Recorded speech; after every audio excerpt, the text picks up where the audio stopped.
Hey guys, this is Ruben Langdon, aka Dante from Devil May Cry, aka Ken Masters from Street Fighter, and also Chris Redfield from the Resident Evil series. And you are listening to the Kasanova Podcast, the #1 podcast in Hawaii.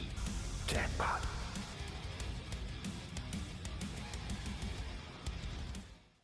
The Kasanova Podcast, the #1 podcast in Hawaii, is brought to you by these contributors on Patreon. If you'd like to see more content like this more often, as well as more podcasts, reviews, impressions, early access releases, live streams, and original content, then consider becoming a patron today.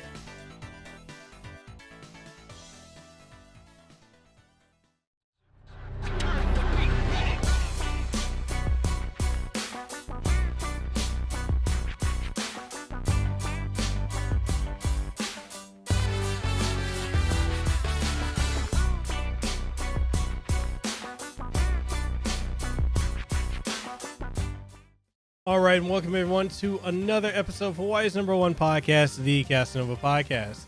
I'm your host, Mekel Kasanova. I'm coming at you with another phenomenal, outstanding episode of the show. And in today's episode, we got the true honor and privilege of interviewing a man who actually inspired me to get into content creation, because I've watched his content for many, many years and seen it evolve over the time. And it's just an honor to finally not only have him on the show, but also to have befriended him to gain further information as to how to improve as a content creator. And that guest is, before I get too far into this, is none other than Luis Alamilla. He is a games journalist, he's an entrepreneur, and a video producer, and so much more. So if you are ready to do it, I'm ready to do it. Let's go ahead and welcome Luis onto the show. All right, and welcome everyone to another episode of Hawaii's #1 podcast, the Kasanova Podcast. I'm your host, Mekel Kasanova, and I've got the true honor and privilege. Man, I'm so humble and honored to be able to finally have on the show my man, Luis Alamilla. Man, introduce yourself, bro. Hi, my name is Luis Alamilla. I'm a video game reviewer that's been doing this for, 11 years at this point? It feels like a long time. When I was 12, so 23 now. Yeah, 12 years old. I love video games. I play them on every platform. If you need a recommendation, hit me up.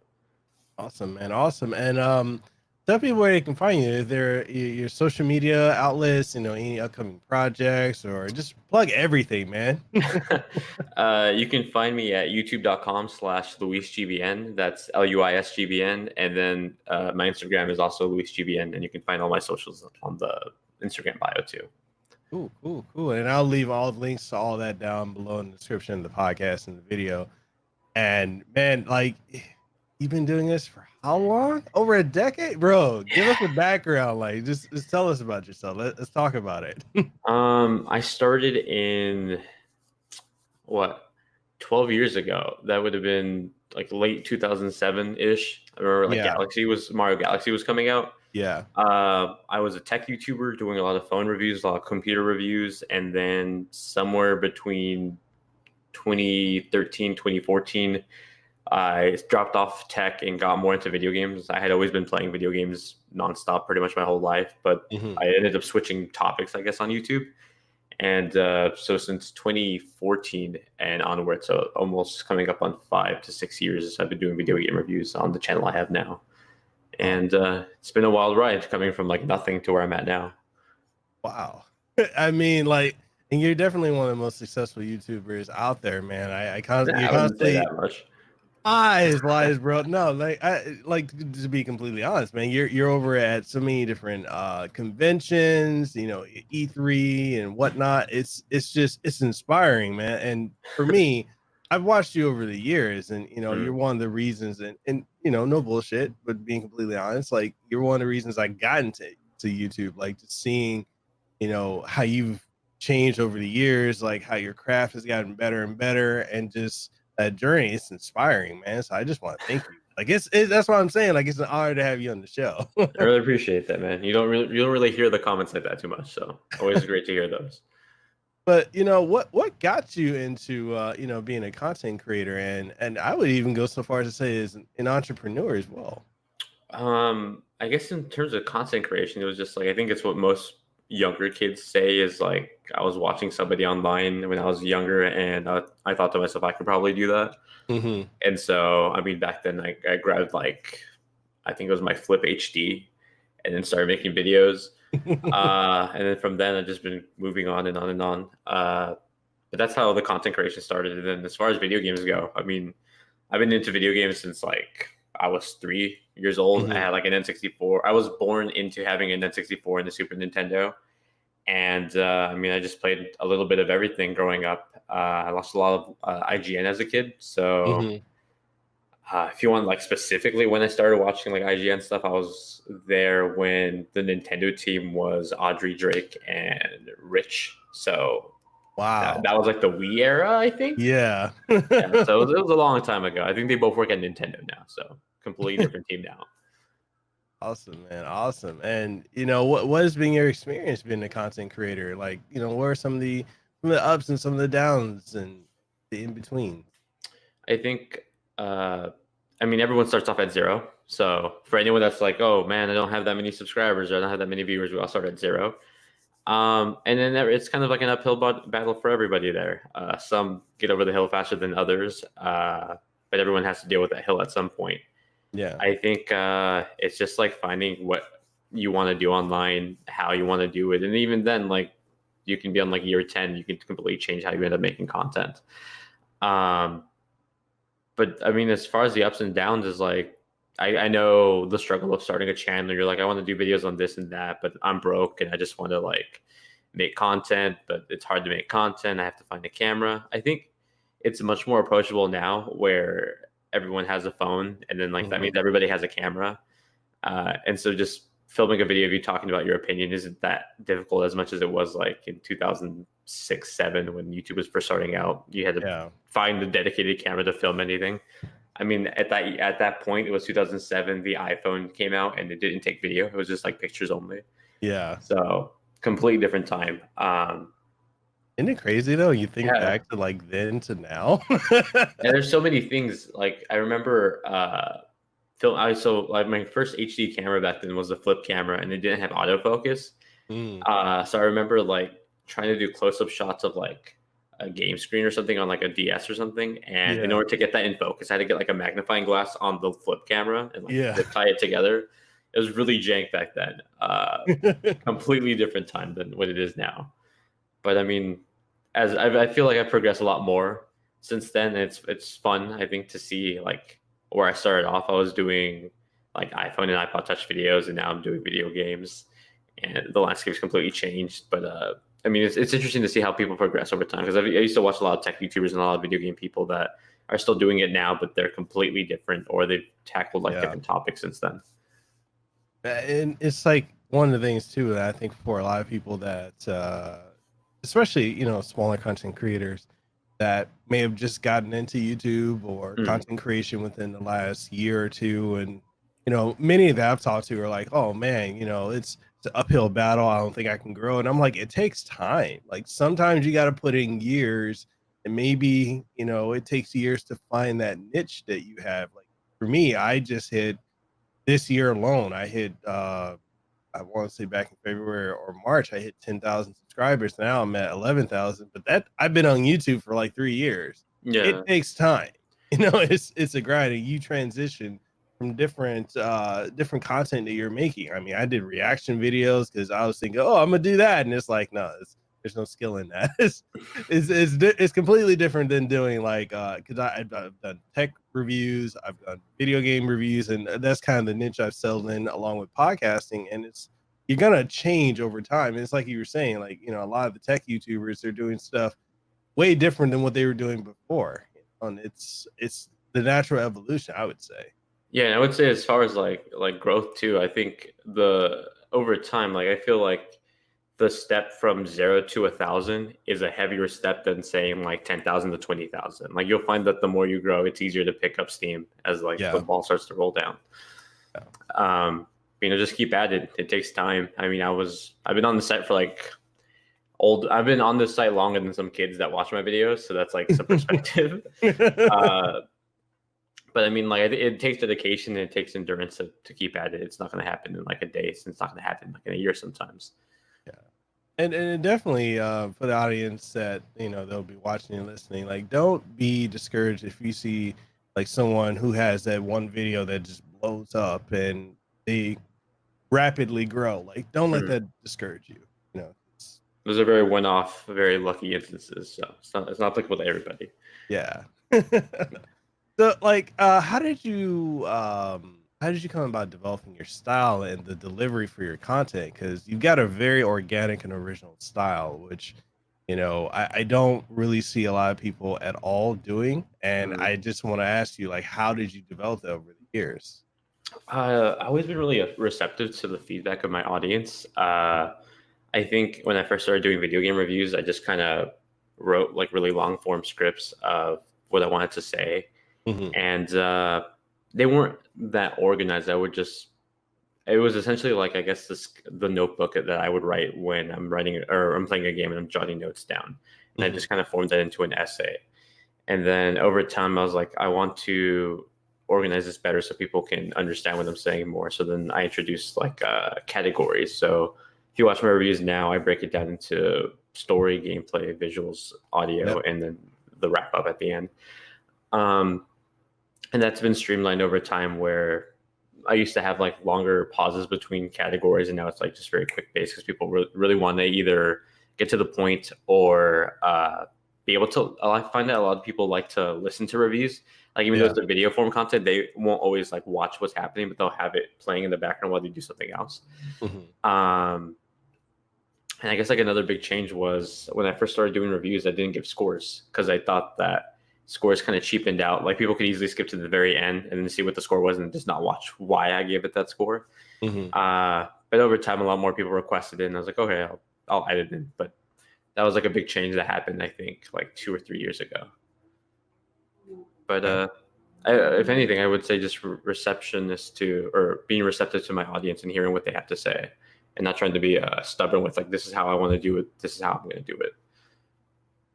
Okay. And would you say like more likely you're gonna, I think we're both on the same page of that, but reception to audience in the sense of like using like stuff like Twitter, social media in general, Discord, YouTube community tab, like how imperative would you say that is for growth as a content creator and just, building that tangible relationship with your audience? Like, would you say it's imperative?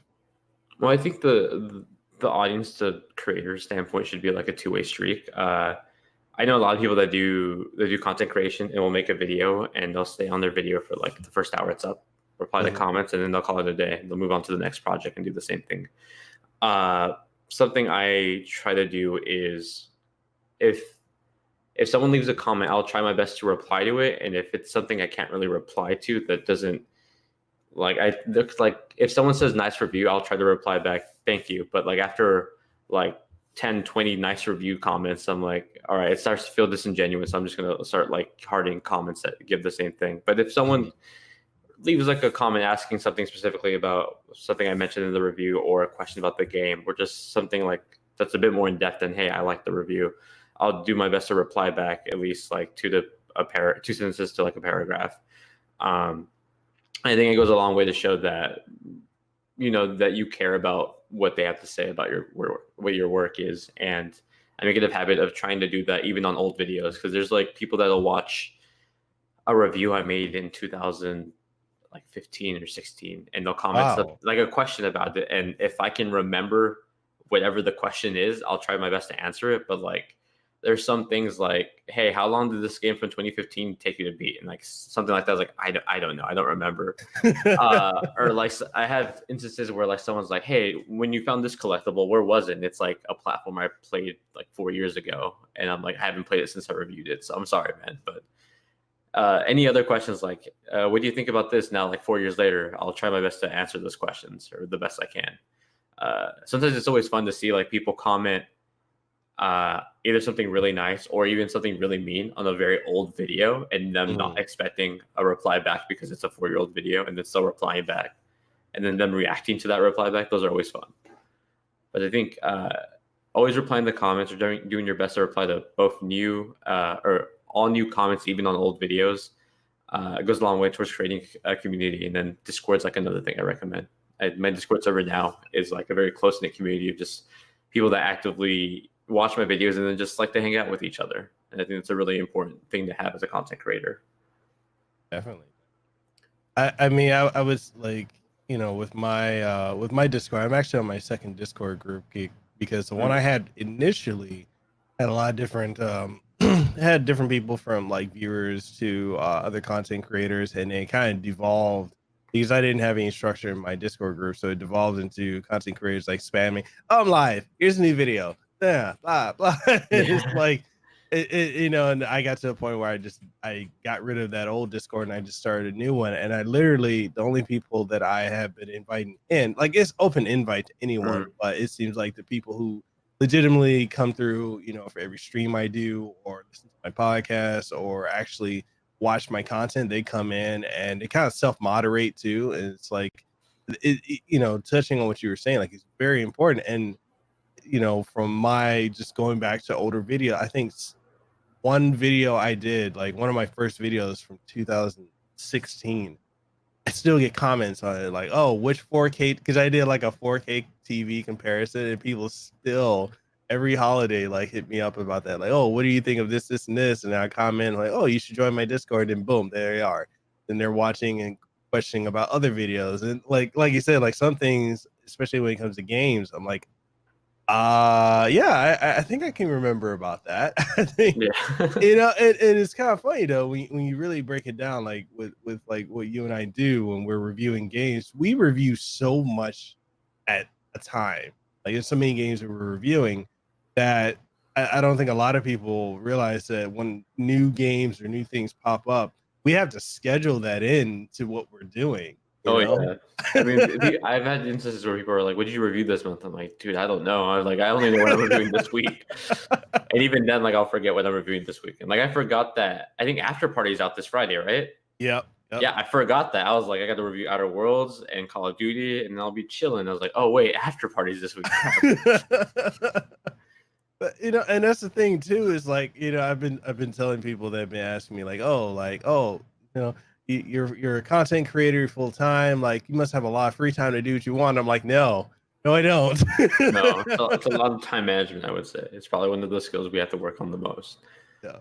Do you find yourself like every other day you're getting like 3 to 4 codes, or like? Yes, not even 3 to 4 days. It's like every day. Every day I'm getting like 2 to 3 codes, right? And I feel real bad because I mean, my rule at this point is if I get a code and I don't plan on reviewing it, I'll either give it to somebody else that can make something for it or just wants to play it, or I'll tell the person that emailed me, "Hey, too busy this week. Like, it's not gonna happen. I'm gonna be straight up. I didn't ask for this. I don't have the time. If you want to send it to somebody else, cool. If you want to still let me have it, I'll either play it and I'll try to tweet something or post it on my Discord, or I'll give it to someone that can play it." Yeah. But I mean, most of the time I plan out my schedules at least a month ahead. That's why when people ask me about how I go about my reviews, I tell people, if you want me to review something, try to let me know like a month ahead of time, because like if you tell me the day a game comes out, that if I'm going to review it or if I can review it, chances are I'm probably not going to review it. Yeah. Because by then I've already scheduled like the next 2 weeks. And and I mean, just the scheduling aspect of it too. Like, people, like, I hope you guys understand, like, we have to schedule literally everything from streaming to recording to, it's and so I would say too, like, some of us, while we do content creation full time, we do it full time as a part-time job along with some other jobs. So because like sometimes this just doesn't pay the bills. So like some of us have day jobs on top of this while still treating YouTube as a full-time job, even though it's making probably like part-time pay, if anything, or even less. Yep. So it's a lot of time management, a lot of struggling. Yeah. And especially like if you get I think it's one of the things where, like, for me, I've been getting a lot of RPGs from companies like NIS and whatnot. And people are like, "Hey, Mekel, you're gonna stream this game on?" Because I stream like 3 times a week, and people are like, "Oh, you're gonna stream this game?" I'm like, what is it? They're like, oh, it's an RPG. No, I don't want to look at another 80-hour RPG that I had to review Ni no Kuni and Dragon Quest XI S back to back, and that's like an 80-hour JRPG and a 40-hour one. And then I had like a nice week break, and then I had Witcher 3. And then like Witcher 3 was probably like the first game in a long time that I didn't finish it. I finished it back in 2015 for my PS4 console review. And then when it came to Switch, I was like, hey guys, I played 20 hours of this. It's the same game. I'm not gonna beat it again because there's no time. But here's what I thought about it based on my 20 hours. And I make sure to I'm like, hey, I usually beat the game that I review. This is like a special case. I'm gonna be straight up with you guys. No, but I saw that one, man. You did an excellent job with that video because there's not like, you know, a lot of people are, I think for a lot of people, the Witcher coming to Switch, like the biggest thing was the technical aspects of it. Like, and that's not, you know, and that's not something that will take like more than, you know, a couple hours for us to cover and talk about. When it comes to the story, like I had some people comment on my Witcher 3 review saying, oh man, you spoiled the story. I'm like, yo, the game's been out for like 4.5 years. Like, the story's out there. I had so many instances of that too. Now I've also made the habit of only showing gameplay of the first few. Like it's weird. I used to show gameplay of like the beginning, middle, and like later end game stuff. But try not to show too much story elements. Maybe I'd show like a power that you would get at the end of the game. And I had people complain about spoilers. So I was like, all right, I'll only use footage from like the first like quarter of the game. And I had people saying like, you never finished the game because you only show like the beginning part of the game. I'm like, well, pick one. And so at this point, I try to stick to the first half, but like I still have people commenting like, did you even finish it? Or like, how come you didn't show this? I'm like, well, people like, I'll have people comment like, why didn't you show this thing? And like, I'm like, I delete the comment, I'll reply back or tagging the person. I'm like, hey, no offense, but that's like a spoiler. Don't want to talk about it. I didn't mention it because of spoiler. Yeah. But it's always fun to deal with those. It really is too. Like I've actually gone through the same thing too, because I get people that complain to me. They're like, oh, you only showed the first 10 hours or first 5 hours of a game. You didn't beat it. And I'm like, yeah, I did. They're like, oh, how come you didn't show it? It's the same thing you said. Like, you don't want to cover because you get to a point where you really have to pick and choose. And it's like, is it better for me to show just the intro or the first couple hours of it to, you know, appease the people who probably want to play through and experience it, or do I just show everything and say, hey, yeah, I beat it, this is all the cutscenes that spoil the experience? So it's a fine line to balance, and it can be difficult. I feel like you learn more as you progress too, and then like someone will like comment something and it'll teach you something else. Definitely, man, definitely. That's one of the other things that like here's another thing I wanted to ask you about. Is like, what is, in your opinion, like the most effective way to utilize like social media in order to not only promote yourself but also to like grow your audience? Like, how imperative would you say social media such as Twitter, Instagram, and even LinkedIn is to your brand? I think just building connections, and it's not even always like content creator to audience, but even just like content creator to other content creator. Like we connected through Twitter. Like that's one example why this is happening. But just being receptive and open to people and interacting with people. Because I mean, I've been doing video games for so long on YouTube, but there's so many content creators I don't know. And it's not because they're not great or they're not big. It's like there's like, for example, a lot of Nintendo YouTubers I've never heard of. It's just because I don't seek out specifically Nintendo content creators on YouTube. But then like my audience will shoot me links to other people's content and say like, hey, you should work with this person, or you should like be on this podcast. A while ago, I tweeted out that I want to be on more podcasts lately. And a bunch of my people on Discord and Twitter shot me like, hey, I really like this podcast. I'd love for you to be on this one. And for those, I'd say tweet me and tweet that person, and maybe we can make a connection through a similar audience or something. But I think in general, social media should be used for connections, either between content creator and audience, or just content creator to other content creators. Because I think there's less of a barrier there between like saying, leaving a comment on another content creator's video and saying, hey, I'd love to collab sometime. I think YouTube is very like fragmented in that sense. Like they just got rid of the YouTube PM system, and it's like hard to get any interaction besides like maybe finding their email in their about section of YouTube. And even then, it might come off as like, I don't even know who you are. There's no like face or picture to this email. Oh man, it's very true. And how would you say, like, is there like a structure you think that's important to go with, like on like we'll say Twitter, for example, with pinned comments, like, or pinned tweets, not comments, although that too. But like with pinned tweets, like, would you say there's a structure you should utilize as a content creator, like to put like information as to like an introduction, who you are, what you do, how to contact you, where you're located? Like, how imperative would you say that is? I think it's good to promote. If it's not like something big that you're currently working on, I would say use that as like a bigger header for your bio, because Twitter bios are only so big and you only have one link. I use it for other social media, and I use it for connections through my business email. So if anyone wants to send codes or anything, or just reach out to connect or something, I have pretty much all my ways of contacting me there.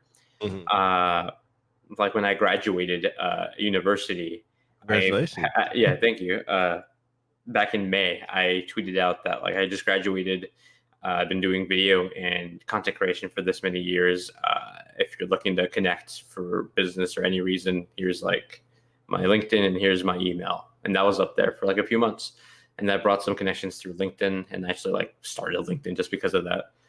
But I would say it's important for you to either have it used as like an extra bio, or use it for some sort of important project that's going to last longer than like a week. I usually don't use it for videos, because I feel like my turnaround with a new video is usually like 2 to 3 videos a week. So that pinned comment's going to last like 3 days, and there aren't that many people going like, let's go to twitter.com/Luis_GVN. It's like usually they'll just occasionally come to my profile. And I think that's why the pinned tweet is more important for like the off chance person that randomly like maybe gets an email from you or finds you on YouTube and decides to look up your Twitter and then like glances at it once. And that pinned tweet is the first thing they'll see. Okay. And how imperative would you say it is to network with people that work in the gaming industry or the tech industry, like the PR side of it? Me personally, I think it's very imperative, but I want your opinion. I mean, yeah, growing into it, I learned very quickly how important it is to start talking to people, because I mean, when I was first starting off, I was buying all my games, and now I'm privileged enough to have contacts with pretty much most gaming companies. But I guess it's important to know the people behind those companies too, because it's not just like, hey, it's this person that works at Nintendo and they represent Nintendo, but it's like they're each different people, and it's important to know them, because maybe they'll always be there, maybe they'll move on to a different company. Like I had a contact at Nintendo for a while, and then whoever was in charge of Nintendo back in 2013 to 14, they left, and new people came in, and then suddenly like I didn't know anybody at Nintendo. So it's always important to continuously develop those relationships. Sometimes one person will go from one PR firm to another, and then suddenly they're in charge of maybe a different game company that you've never worked with before, and now you can because you have previous experience with that person that's now in charge. And just in general, it's always best to make connections, because you'll never know who will end up where. You'll never know where you're going to end up. And so it's always, as with all things in life, it's always good to know people in different places. Okay. Yeah, and the other thing too about the industry that I've come to learn very quickly is how it's big, but it's very small. Yeah, it's like there's so many people, so many companies, but then everybody seems to know everybody. Yeah. And you'll learn that like at events like at E3 too, when suddenly like you're meeting up with somebody and then someone else is meeting up with that person. Yeah. So many instances of that. It really is, like, when I went to E3, and because there's a lot of companies I work with, like, and that's actually how I got connected to Nintendo, because for years it's like, man, I don't know how to connect with Nintendo. But then when I was there, I got to meet one of the representatives for Nintendo there that's actually from Hawaii, and then I get that one of those connections there, and I got to meet Doug Bowser and whatnot. It was crazy to see how everyone literally, well, maybe not everyone, maybe it's over exaggeration. A lot of people knew one another, and then as I'm introducing myself to one or getting to know one, then someone else comes up and I get introduced to them, and it's like 6 degrees of separation. It's really, amazing. And I think also, like, that's one of the things that other content creators I've spoken to after, or some that I try to coach, is that your social media presence, like, companies look at that. Like, if you burn a bridge, like if you burn a bridge with one company person or PR person, that could travel with you.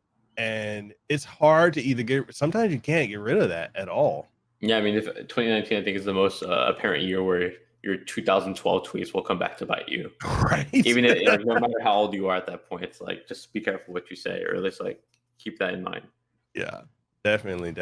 And, one of the things, like, I've tried to steer away from this as best I can. I don't think I've done it. Maybe I have, I don't want to say that I haven't, maybe I have, but one of the things that I really try to stay away from doing is to tag a company or a PR person or whoever's in an industry and badmouth them, because that can burn you in so many ways, especially, you go to a convention and you see, and they're like, oh yeah, you're the one who made that post.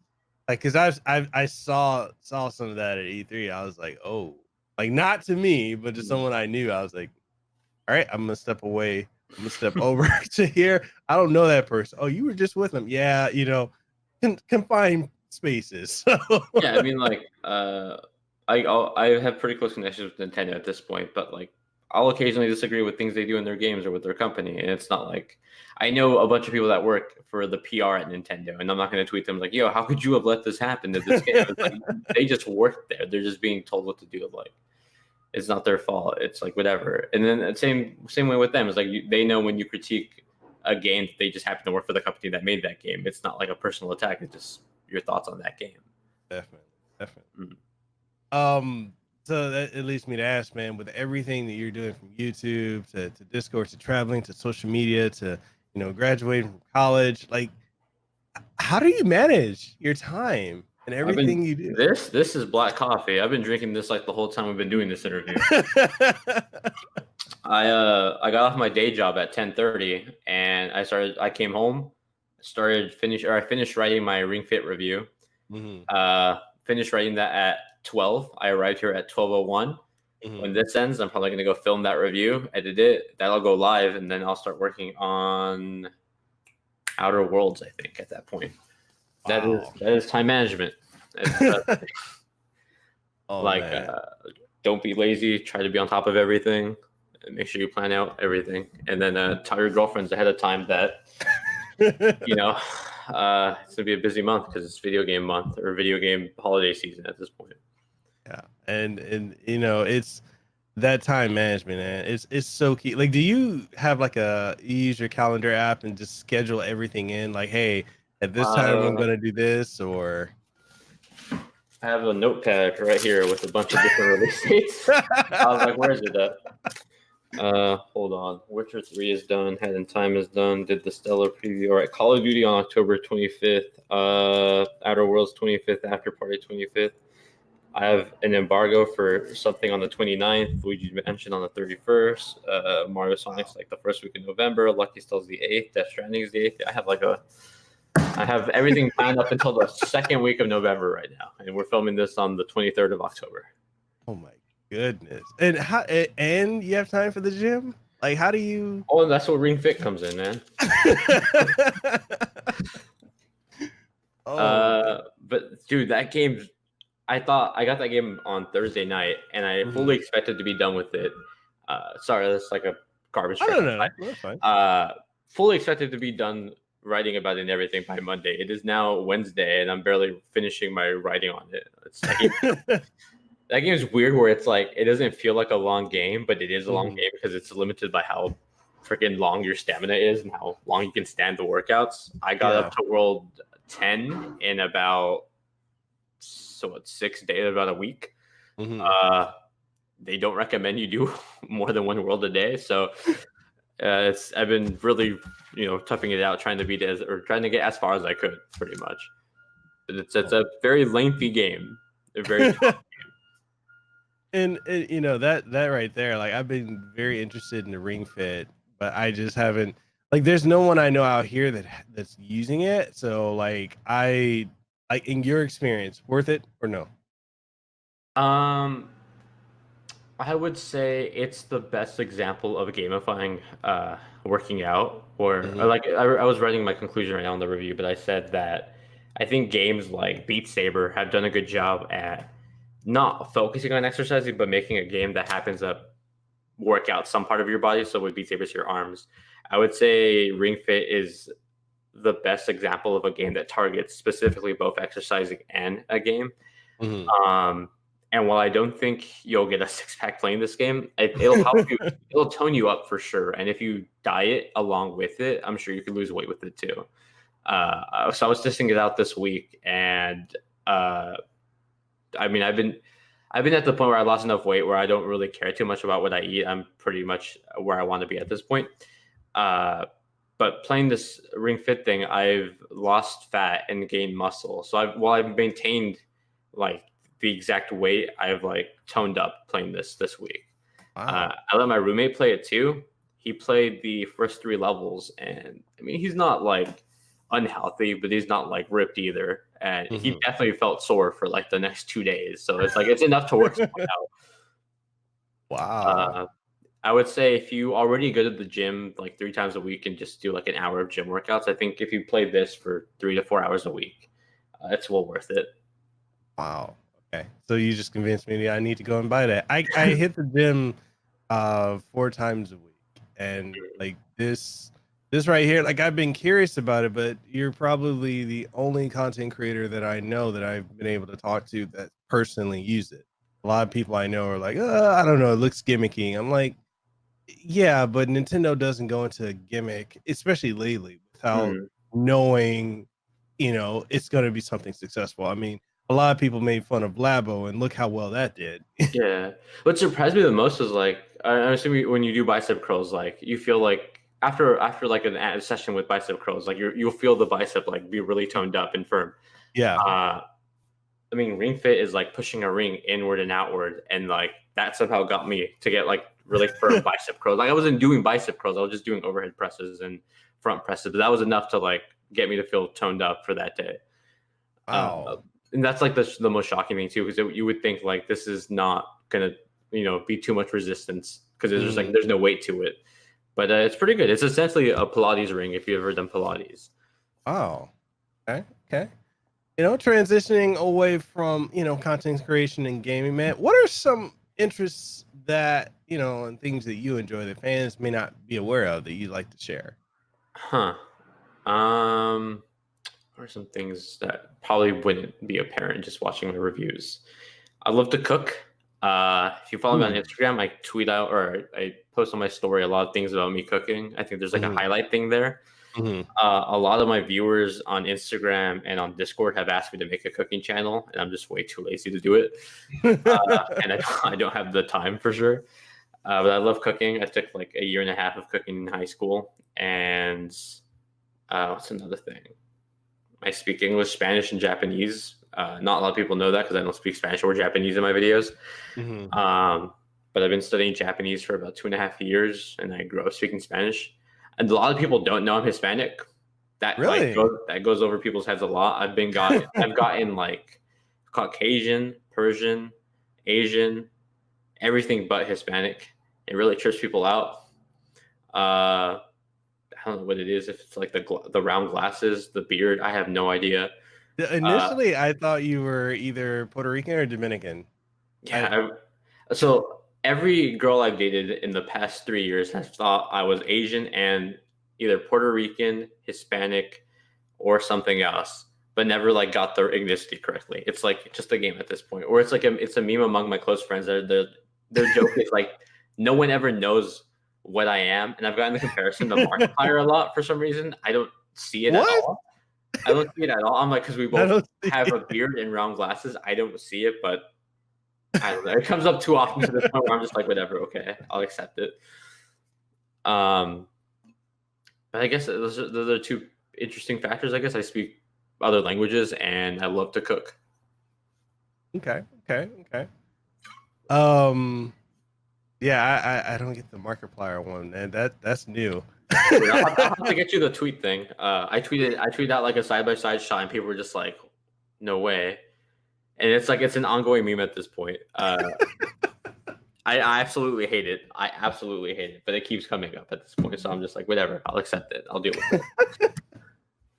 Oh man, so one of the other questions, like we're winding down to the last couple of questions, and I wanted to ask you, like, how do you deal with people that are, you know, in the sense of like envious of your success or make comments such as like, "You're so lucky," or "I'm so jealous." As you know, I know for me, I know it shouldn't bother me, but I get a lot of that from people out here in Hawaii, and it just feels like, in a way, feels kind of like a sense of entitlement when people say that, or it's kind of like a backhanded comment. Like, how do you deal with that?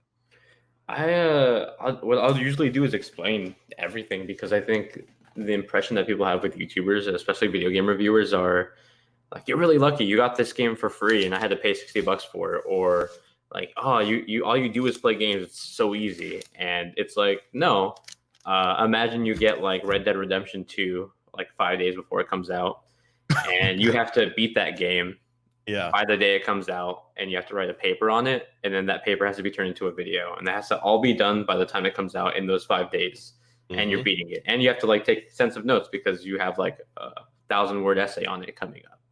So it's a lot more than just playing the game, and then you have to be analytical about it, because if I gave a game to somebody that wanted to play Red Dead Redemption 2, I'm like, all right, write an essay on it. They're like, I like the game. The visuals were very nice. They looked real. I was like, no, you got to write 1,000 words, be descriptive, be analytical. Not everyone can do that, and it's like a muscle too. I feel that it gets better over time the more you do it. Because I've been doing this since I was in middle school, and up to the point in high school, I got to English AP, language and literature. My teachers at the time were like, "You're really good at writing, but you seem to not like it." I'm like, "Yeah, I hate writing, but I do it every day." And then into college, I just always scored really well in my essays, but it's like, it's not because I loved writing, or it's just like the topics at hand I was interested in, and I do it so often that it's like a muscle over time. You just get better at it over time. Definitely. Yeah, it's one of the things too. Like when I explain to people like what I do, and they're like, one of the things I keep getting feedback of, "You still got it for free. You're still lucky." I'm like, no, I worked for that. Like, this is work. Like when I was. Is with it, I'm now coming up on like 2 months of YouTube and podcasting being with primarily podcasting being my primary source of income. But before that, I was working in IT. I was a senior systems analyst. I was working 60, sometimes 70 hours a week, and doing YouTube full time and streaming. And I would tell people, like, the trade away you're giving your time, and you're also giving your word to the companies that give you these codes or give you these products, because it's not. You know, and I think some people misunderstand and think that we only get codes. No, sometimes companies send you, they'll send you products. And, the agreement between you and the company is, one, you'll stick within the embargo, you won't leak anything, but you're also put out an honest and fair review.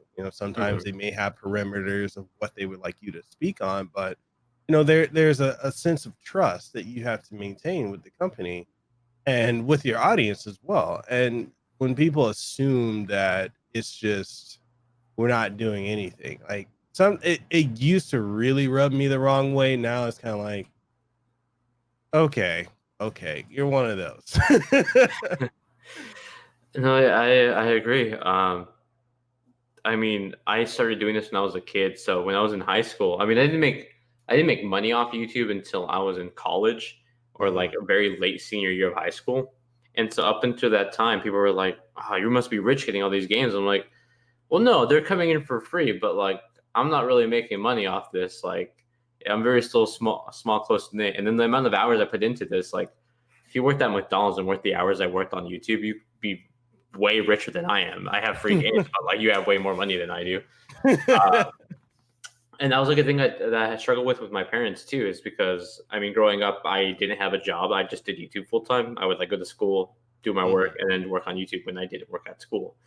And my mom was like, "Why don't you just get a job? Like, you'll make way more money doing like flipping burgers if you just do that, and the amount of time you're doing on YouTube." And it's like, well, because I want to invest in this, and it's like something I want to do and I believe in.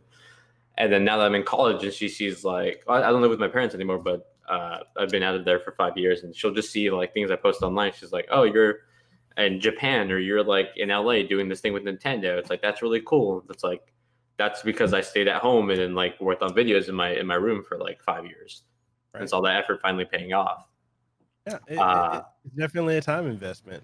Yeah, not a lot of people see that. And I would say too, it's like now as an adult, it's more challenging too to juggle all that too, because like now, like if I'm dating somebody, it's like they have to deal with that too, where I like they'll ask me, can you do something this weekend? I'm like, I think so. Unless like unless like Nintendo decides to hold a direct randomly on a Thursday and they're like, hey, this game is out right now. I'm like, oh shit, I have like a review now. Like that happens all the time, and I feel incredibly bad because of that. So it's also like prioritizing stuff, time management, and then like having to deal with like your work dipping into your social life too, and then how being a YouTuber is also your own boss, but then sometimes you have to like discipline yourself and you know, make choices that you wouldn't want to do, but you kind of have to do. Oh man, it's crazy. Like it's even crazier, like because my wife in the background. Say hi. She also like right now she's working on a review herself, and she does content creation as well, and juggles being a store manager at the company she works for. And there's times she'll be like, babe, I gotta do a review. You won't see me till I was like, okay, I understand. She's like, I'm gonna be filming, so shut up. I need to do this. Yeah, it's always fun when you start seeing. Well, I mean, you're married, so you know. Luckily, you're there for life now. I'm still dating people, so like every time I start a new relationship, I'm like, yeah. So I'm a YouTuber. My hours are very spontaneous. If you want to go out somewhere, ask me the day before, and I will do my best to try to accommodate. Yeah, because it's like I can.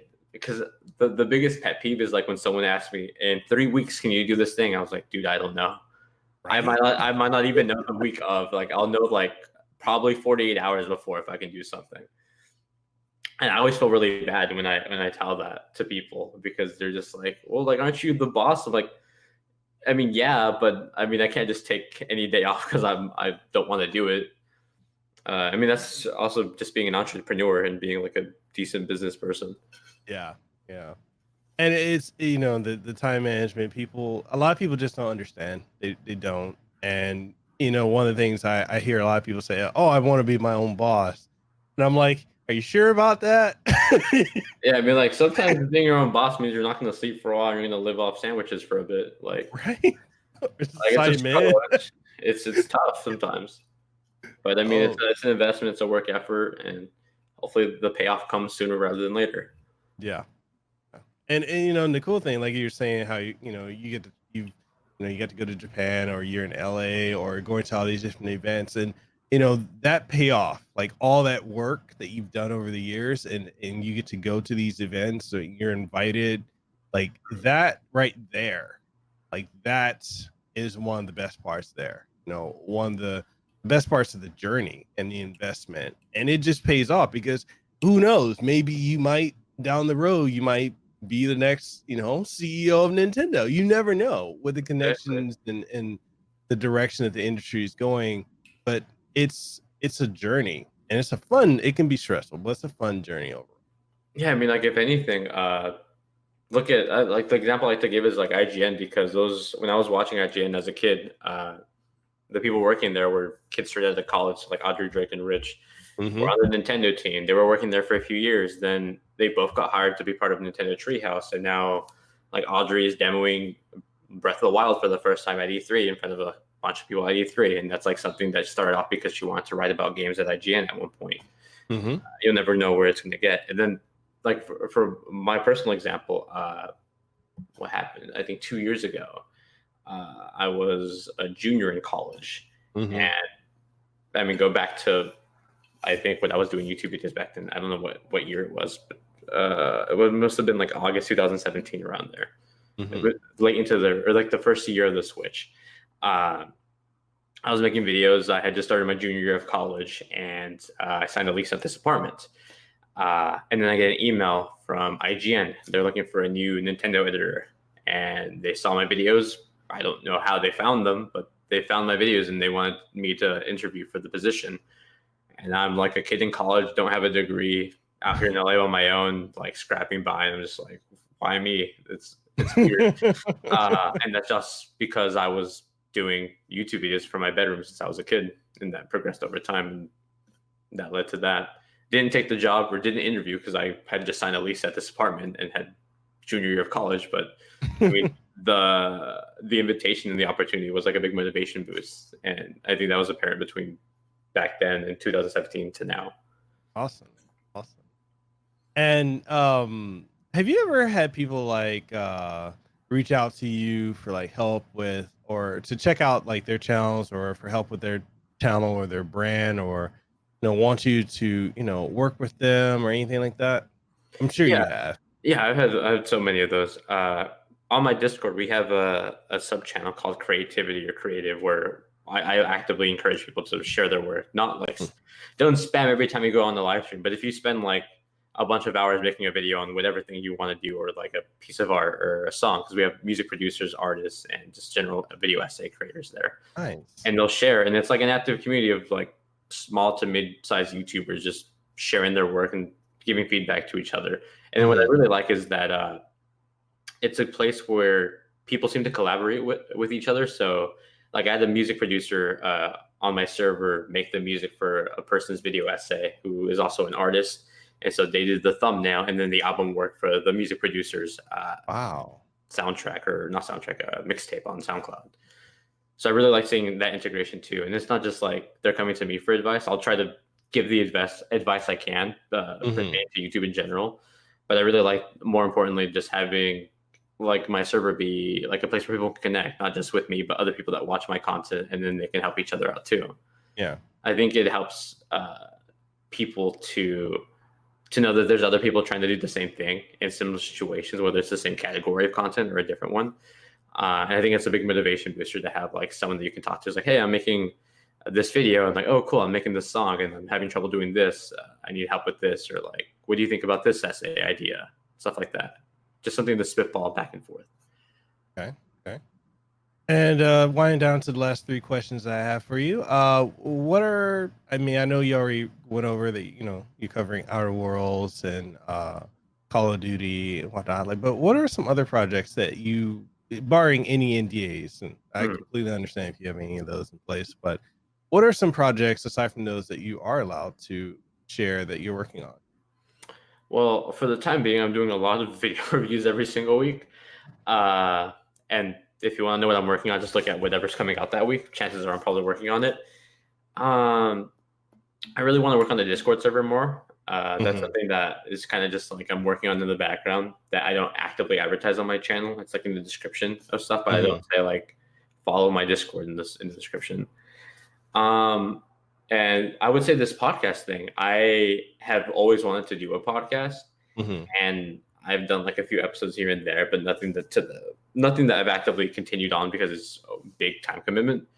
But I've been wanting to do more guest stuff. So like this is an example of that. I was on Loot Pots a couple days ago. I'm doing this podcast. I'm doing another one tomorrow. But if you are listening or watching to this and you have a podcast and you want to interview me or talk games or something, shoot me an email. Find my my Twitter, Luis_GBN. Just shoot me a tweet or shoot me an email. Awesome, man. Awesome. Dude, I definitely think you should do a podcast. I think you've got so much that you could share, so much content that would be just, inspiring to people. It's something to consider. I know you're busy. I really I'm want just to. saying. Maybe I would say if the YouTube thing hit off enough to where I could just abandon my day job and do it full time, I'd probably do the podcast. I'll say this about podcasting because, like I said earlier, that's my primary, not so much as YouTube. It is very lucrative, and it's a very booming field. I've helped a bunch of my friends get into doing podcasts. One of the best example I can give is my friend Chris Van Vliet. Like literally, I told him like, hey, you interview celebrities and wrestlers. You know, you're a 4-time Emmy Award winning, journalist. Mm. Transition your videos to audio and put it on, Apple Podcasts, Google Podcasts, iHeartRadio. And, and I sat down, we brainstormed, I showed him different sites he can use and different ways to monetize it. And the dude's podcast blew up. So like if you ever consider doing it, dude, I'm telling you, it's lucrative. And if you need help, I'll definitely reach out. I'll definitely reach out.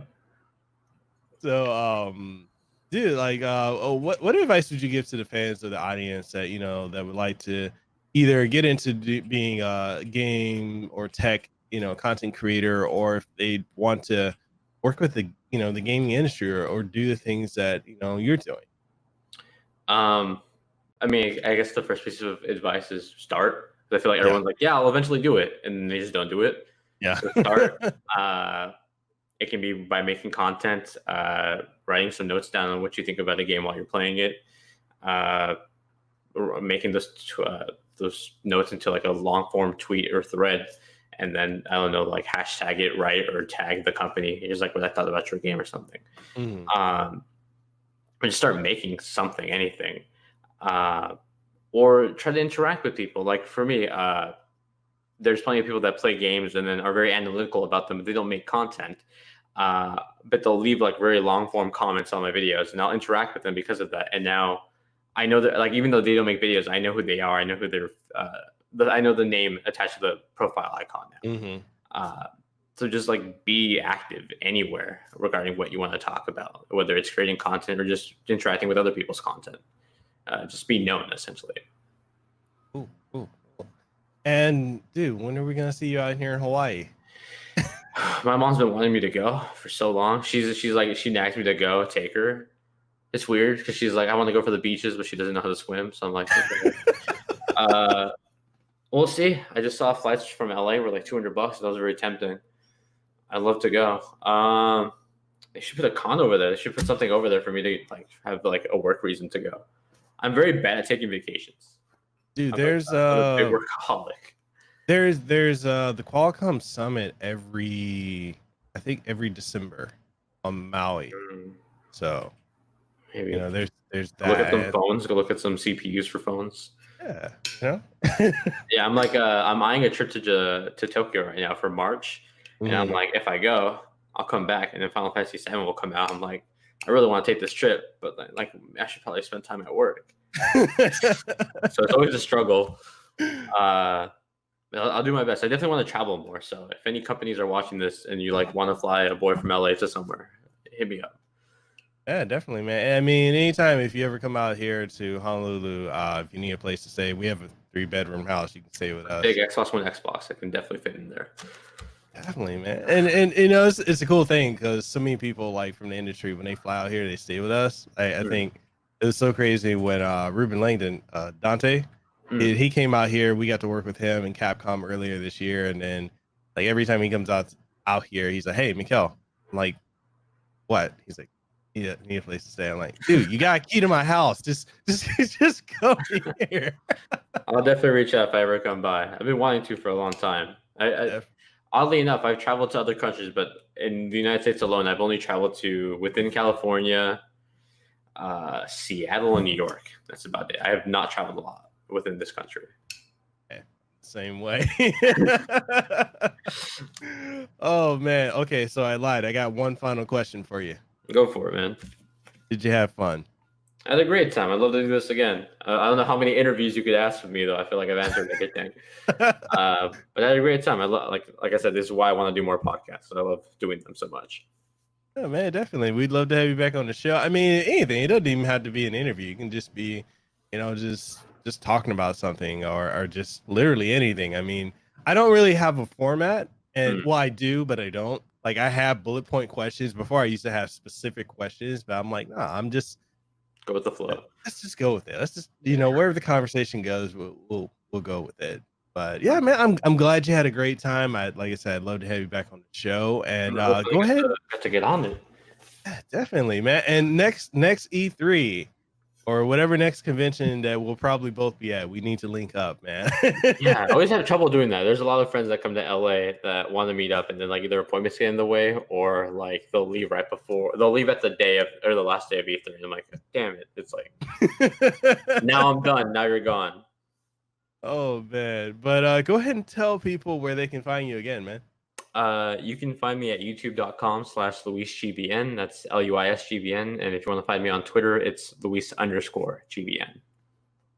Awesome. And people, you'll be able to find those links. All that will be down in the description below of both the video and audio version of the podcast. And you can catch this podcast, the Kasanova Podcast, available on all podcasting outlets from Apple Podcasts, Google Podcasts, Stitcher, TuneIn Radio, iHeartRadio, Spotify, Pandora, and coming soon to SiriusXM Radio. And with that being said, this is Luis and I. We are signing out. You guys have a great one.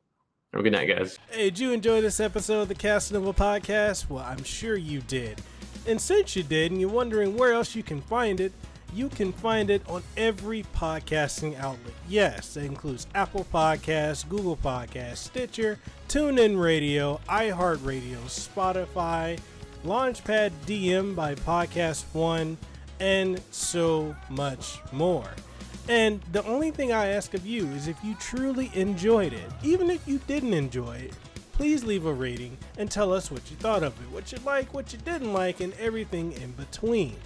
And also, if you're looking for video formats of this podcast and many more, you'll be able to find them on youtube.com/MikelCasanova, as well as on twitch.tv/MikelCasanova, and new episodes every single Monday morning, 8 a.m.